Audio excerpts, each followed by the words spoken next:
கடலகழாயில் கடல்லையே மீனவர்கள் முருகன் சிலை, செப்பு சிலையை கண்டெடுத்திருக்கிறார்கள். அதே மாதிரி இன்னொரு செப்பு சிலையை கண்டெடுத்தார்கள். மீனவர்கள் தங்கள் வரையில சிக்கி கண்டெடுத்தார்கள்.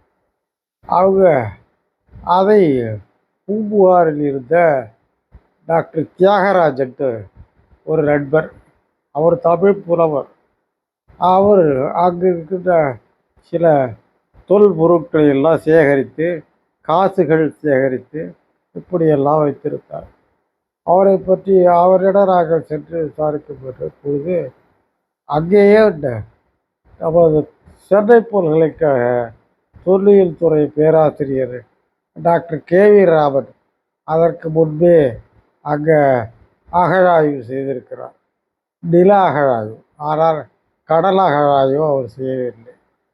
நாங்கள் கடல் அகழாய்வு முதலில் துவக்கியவர் தொல்லியல் துறை பேராளி இயக்குனர் டாக்டர் நாகசாமி. அதைத் தொடர்ந்து நான் 4 சீசன் 2 கோடி அளவுக்கு அப்பொழுதே பணம் பெற்று நாங்கள் டாக்டர் எஸ்ஆர் ராவ் அவர்களுடைய துணை கொண்டு நாங்கள் 4 சீசனில் அங்கே கடல் அகழாய்வு பண்ணினோம். இந்த கடல் அகழாய்வில் எங்களுக்கு பல கண்டுபிடிப்புகள் நிகழ்த்தப்பட்டன.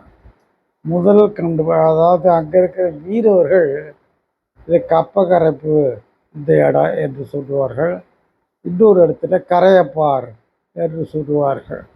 இது 2 இடத்துலையும் ஏதோ இருக்குது அப்படின்னு நாங்கள் நினைத்து, அது கடற்கரையிலிருந்து 5 கிலோமீட்டர் உள் பகுதி, கடல் பகுதி, அது வரைக்கும் நாங்கள் போய் சிறு கப்பல், அந்த கப்பலை எடுத்துக்கொண்டு நாங்கள் அது வரைக்கும் சென்று அங்கே ஆய்வு செய்தோம். அதில் ட்ரெயின்டு டிரைவர்ஸ் அவர் எஸ்ஆர் ராவ் கிட்ட இருந்தார். அதில் டாக்டர் ராஜன்னு ஒருத்தவர். அதுக்கு பிறகு ப்ரொஃபஷனல் டிரைவர்ஸ், அவங்கெல்லாம் மீனவர்கள். அவர்களுடைய உதவி கொண்டு நாங்கள் 2 இடத்துலையே அகழாய்வு செய்தோம். அப்படி செய்யும் பொழுது முதல்ல எங்களுக்கு இந்த கப்பக்கரைப்பு என்ற இடத்துல, அதாவது அது பூம்புகாருக்கு தென்பகுதியில் 5-6 கிலோமீட்டர் கடற்பகுதியில் அந்த கப்பல் உடைந்து போகிற கப்பல் கிடைத்தது.